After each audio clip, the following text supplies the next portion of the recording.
Oui, mais en fait, moi, je crois que l'Europe, la France, Emmanuel Macron sont devenus des punching balls pour Donald Trump.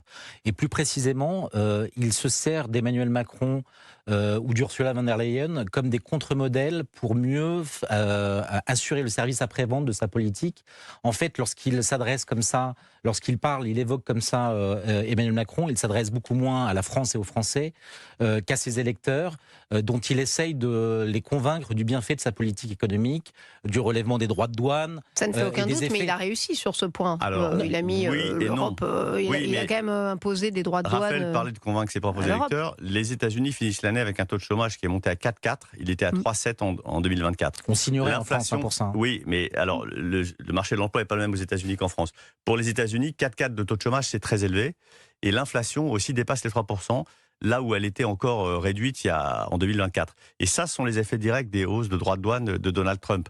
Donc il y a quelque chose qui se joue aussi pour lui, et Raphaël a raison de le Ouais. souligner. C'est-à-dire que en tapant sur l'Europe, il essaye de valoriser son propre bilan et d'expliquer que sa politique est la bonne.